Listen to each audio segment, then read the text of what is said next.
El siglo de las luces, capítulo 13, capítulo número 13. Autor don Alejo Carpentier. A las 10:30 habían sido recibidos Esteban por Brissot y a las 11 tenía fijado un camino que era, hasta la frontera española, uno de los viejos caminos de Santiago. Sandalias habría de darme la libertad, con una escarapela por venera, dijo el joven, muy satisfecho de su improvisada retórica, al saber lo que de él se esperaba.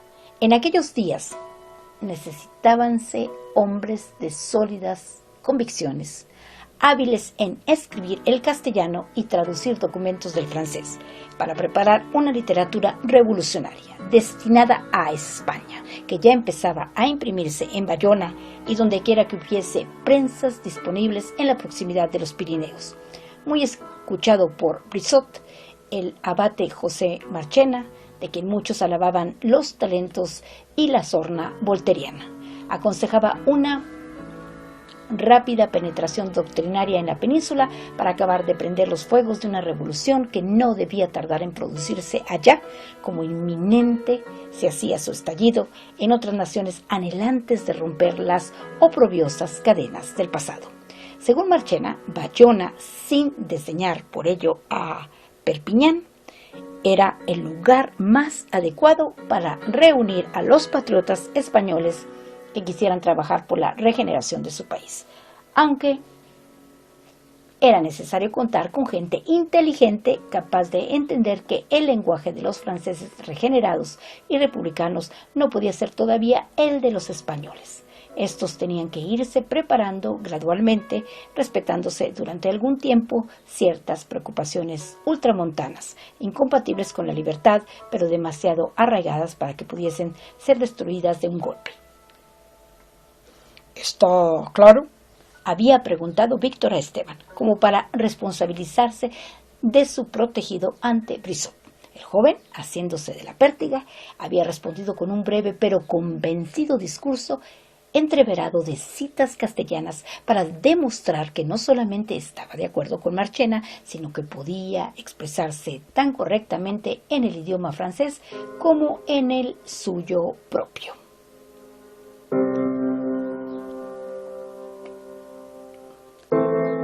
Sin embargo, triscando su destino, al cabo de algunas horas pensó que la misión confiada no era del todo envidiable. Alejarse de París en estos momentos era como perder de vista el máximo teatro del mundo para ir a confinarse a una remota provincia. No son estas las horas de quejarse, le dijo Víctor severamente, al conocer sus dudas. Pronto seré despachado a Roquefort por un tiempo largo. También a mí me agradaría quedarme aquí, pero cada cual debe ir a donde se le mande. Siguieron 3 días de francachela, entre dispendiosas comidas y antojos mujeriegos que volvieron a estrechar la amistad entre los dos hombres. Franqueándose con Víctor, Esteban no podía ocultarle que, a pesar de seguir sus consejos en cuanto tocaba al olvido de la masonería, su paso por la logia de los extranjeros reunidos les dejaba un mundo de gratos recuerdos. Ahí se le había calificado de un joven hermano americano, dándosele una toga viril al procederse a la iniciación. No podía decirse, por lo demás, que no reinara una sana mentalidad democrática donde un Carlos Constantino de Hesse-Rotenburg trataba familiarmente al patriota de color quebrado, venido de la Martinica, al antiguo jesuita del Paraguay, añorante de sus misiones comunitarias, al tipógrafo brabanzón, expulsado de su país por difundir proclamas, al exiliado español, buhonero de día, orador después del crepúsculo, para quien la masonería estaba activa, ya en Ávila en el siglo XVI. Según lo testimoniaban ciertas figuraciones de compases, escuadras y malicias hallados recientemente, según él, en la iglesia de Nuestra Señora de la Asunción, edificada por el alarife judío Mosén Rubí de Bracamonte. Ahí se oía mucha música de un inspirado compositor masón llamado Mozart o algo parecido, pues un barítono bien cantaba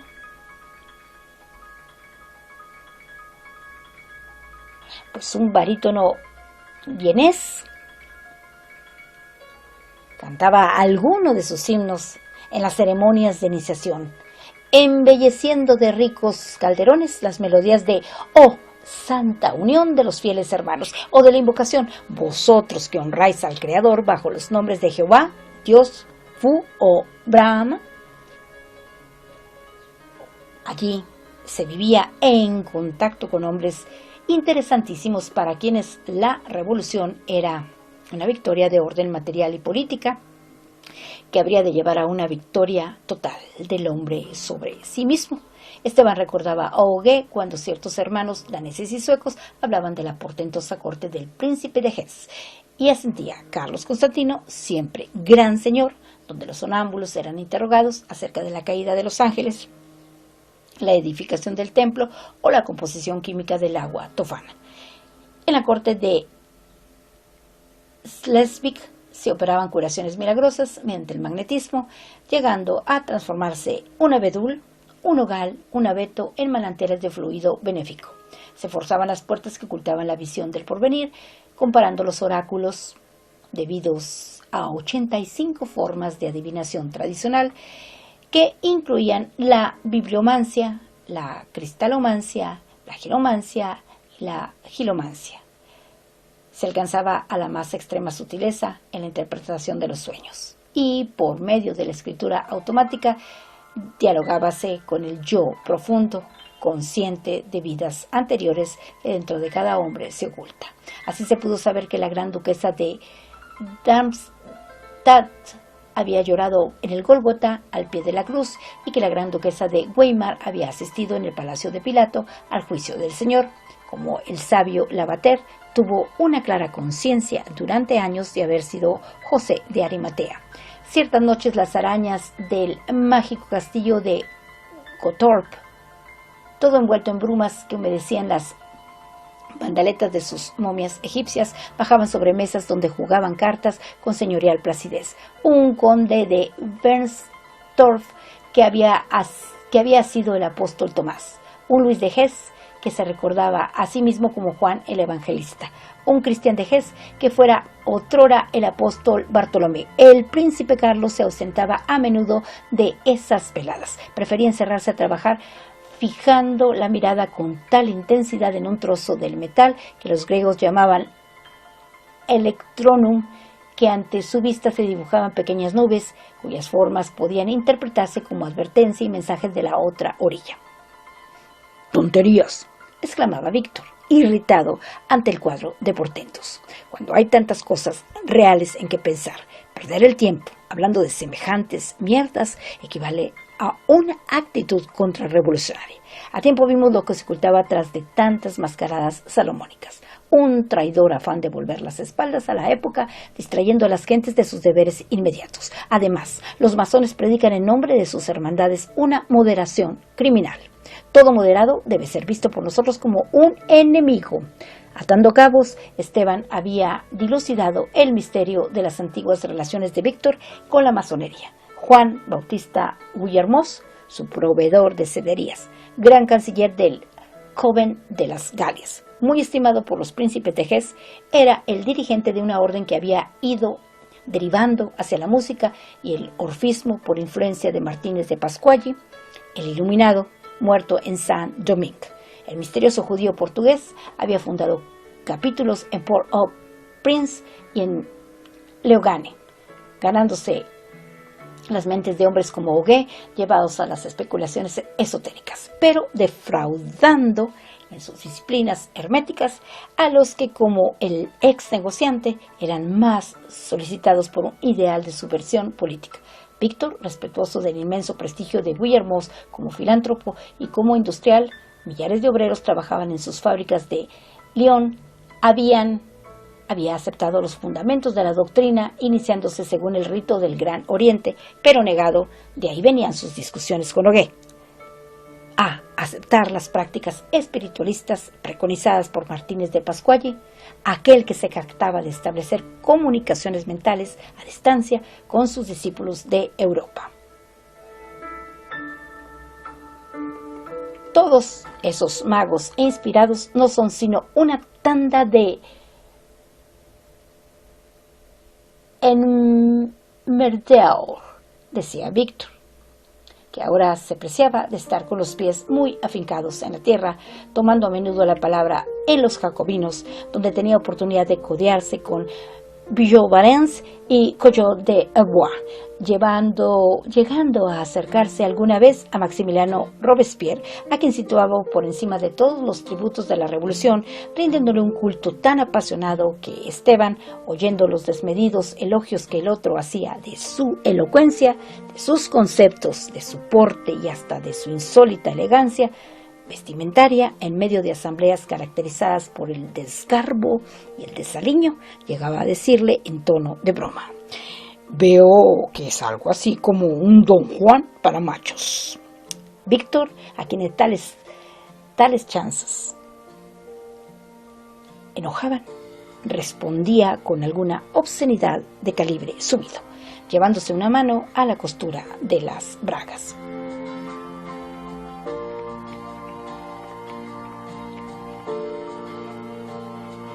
Después de un largo y zarandeado viaje por caminos enlodados, donde las pinas de pino crujían bajo los calces del coche, acabó Esteban por llegar a Bayona y ponerse a la disposición de quienes preparaban el estallido de la revolución en España. El exmarino Rubín de Celis, el alcalde Bastarreche, el periodista Guzmán, amigo de Marat y colaborador de l'Ami du Peuple, tuvo la desalentadora impresión de que su cara nueva, sus deseos de una acción inmediata, no acababan de agradar donde muchos estaban instalados en un jacobinismo un tanto demorado por escrúpulos hispánicos, siempre virulento en cuanto se refería a Francia, manso y cauteloso cuando los ojos se volvían hacia el Bidasoa. El joven fue despachado rápidamente a San Juan de Luz, ciudad ahora llamada Chauvin Dragón, para honrar la memoria de un heroico soldado republicano, hijo de la localidad. Había allí una imprenta pequeña pero sumamente activa, a la que debían entregarse numerosas proclamas y textos revolucionarios seleccionados por el abate Marchena, buen agitador, siempre dispuesto a mover la pluma al compás de los acontecimientos, pero que ya transitaba poco por los caminos fronterizos, pasando lo mejor de su tiempo en París, donde Brissot le concedía frecuentes audiencias.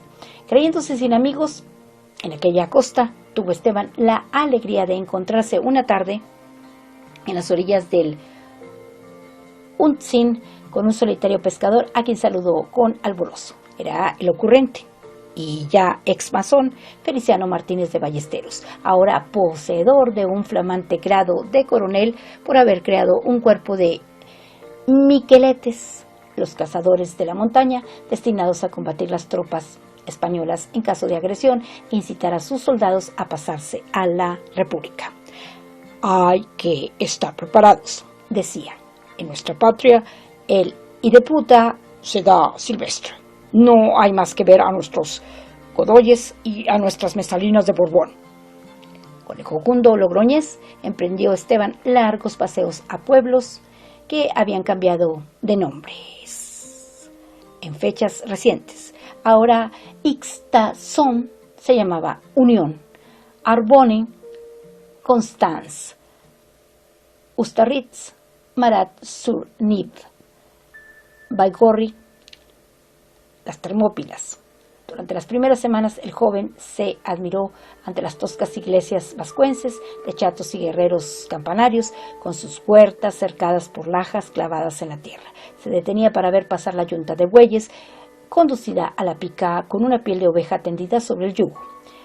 Tramontaba los puentes de arqueado lomo, encabritados sobre torrentes de agua de nieve, arrancando al pasar algún hongo anaranjado oculto en las resquebrajaduras de la piedra. le era grata la arquitectura de las casas, con sus vigas de un azul de añil, sus tejados de mansas vertientes, sus áncoras de forja hincadas en la cantería de las Adarajas.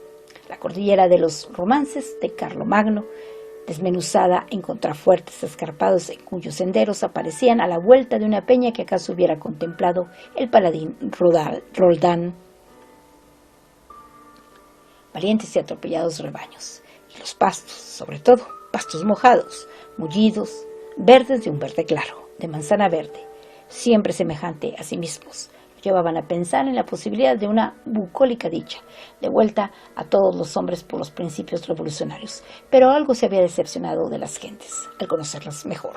Esos vascos, de gestos pausados, con cuellos de toro y perfiles caballunos, grandes levantadores de piedra, derribadores de árboles y navegantes dignos de codearse con aquellos que, buscando la ruta de Islandia, fueron los primeros en ver el mar endurecido en témpanos, eran tenaces en la conservación de sus tradiciones. Nadie los aventajaba en urdir tretas para oír misas clandestinas, llevar hostias en las boinas, ocultar campanas en parajes y hornos de cal y armar altares a hurtadillas. En una granja, la trastienda de un figón, en una caverna custodiada por perros pastores, donde menos se esperaba. Podían algunos desaforados haber roto los ídolos de la catedral de Bayona. El obispo había encontrado quienes lo ayudaban a pasarse al territorio español con ostensorios, cíngulos y bagajes. Fue necesario fusilar a una moza que había ido a comulgar a la villa de Vera. Los habitantes de varias aldeas fronterizas, convictos de dar asilo y protección a los curas refractarios, eran deportados en masa. A las landas, Dragón seguía siendo San Juan de la Luz para sus pescadores. Como Baigorri, permanecía bajo la advocación de San Esteban para los labriegos. La Soule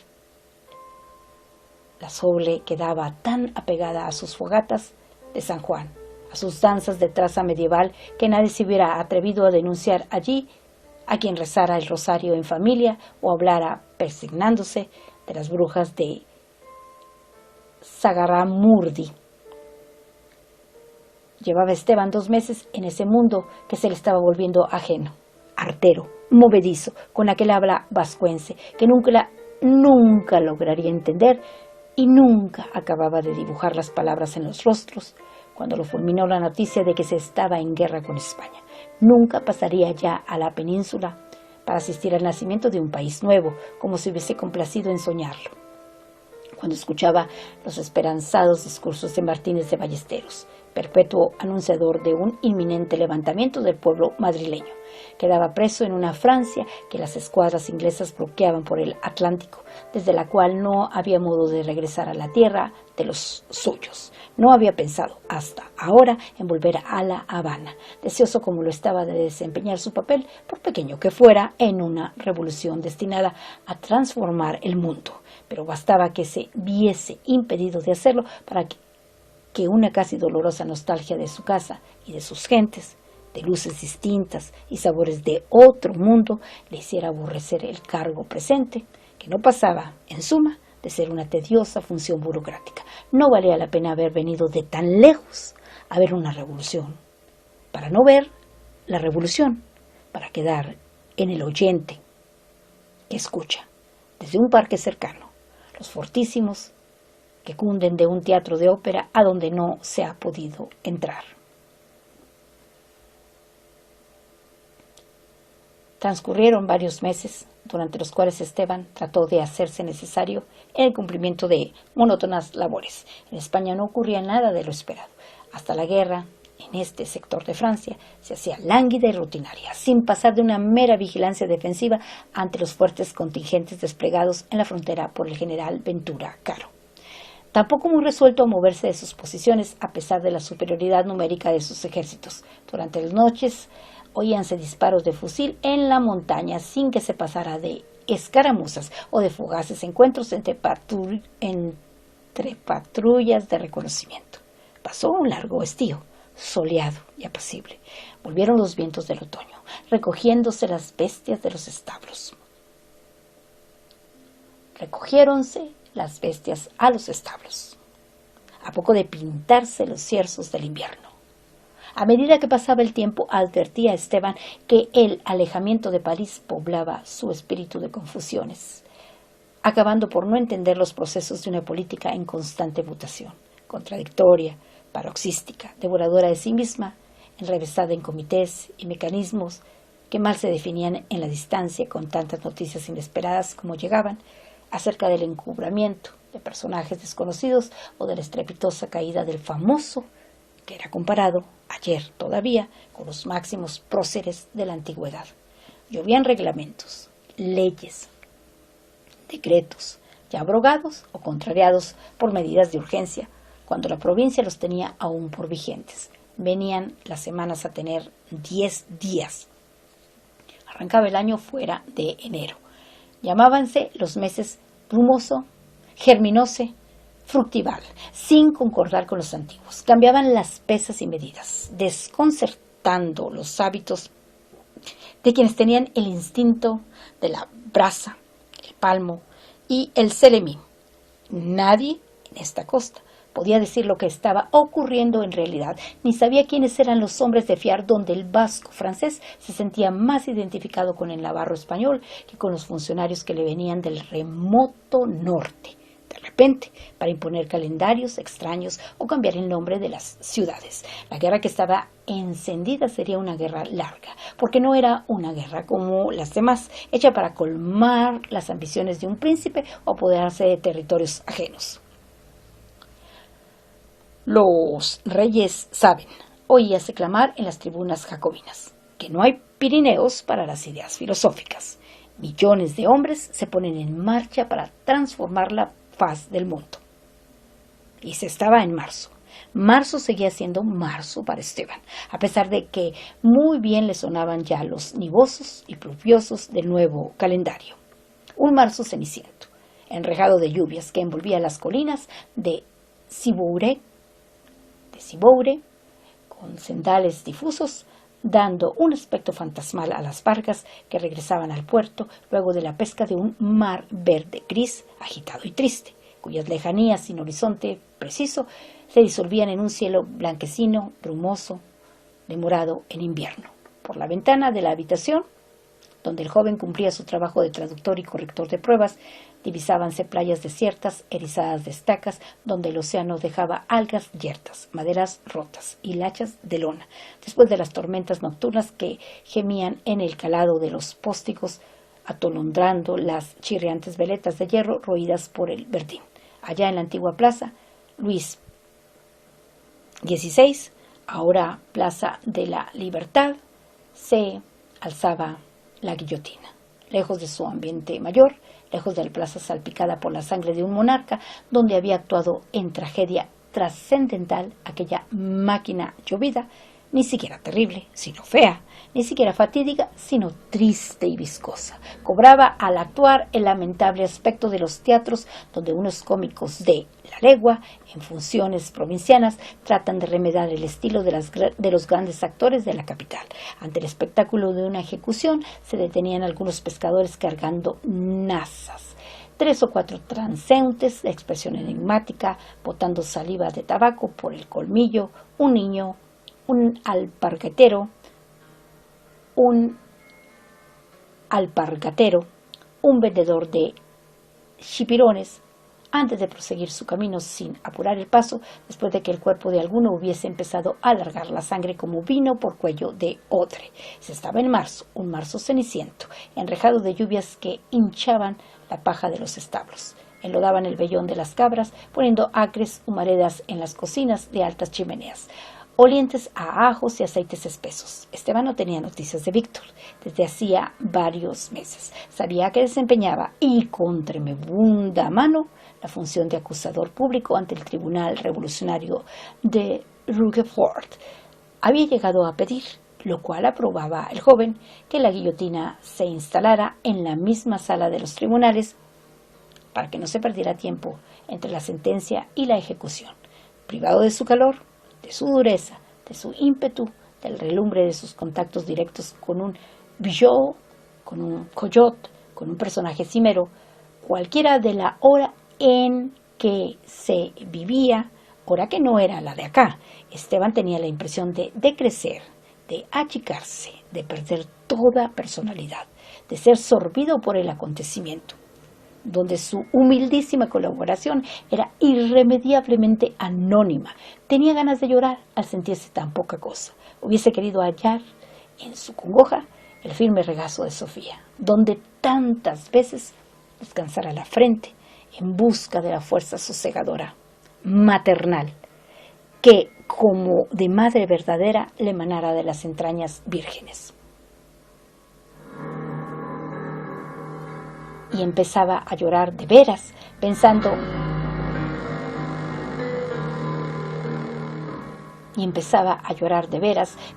en su soledad, en su inutilidad, cuando vio entrar en la habitación oficina al coronel Martínez de Ballesteros, el jefe de los Miqueletes montañeses. Estaba agitado, erizado, de manos sudadas y temblonas, evidentemente removido por una reciente noticia.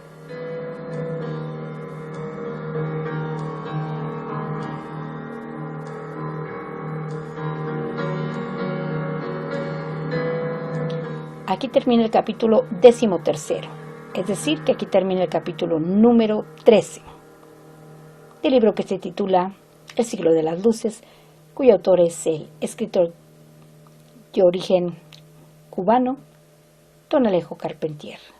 Son las 8 de la mañana con 24 minutos y hoy es un lindo jueves 2 de septiembre del 2021.